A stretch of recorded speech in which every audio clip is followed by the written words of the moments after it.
Reflect is one of the 9 critical thinking traits. So throughout an entire unit, we ask students to review their thoughts and experiences to guide their future actions. We end the unit with one more reflection. This is for both the teacher and the student.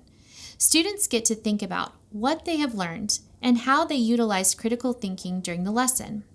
And we've provided prompts for you to debrief how the unit went and what tweaks you may make for next year. This is a practice that is evaluated on the T-test, which benefits you as an instructor in your own professional growth. Taking the time to self-reflect models that you value reflection as a purposeful activity. We recommend that both the teacher and the students fill out their reflections at the same time. Then both teacher and students share out their reflections.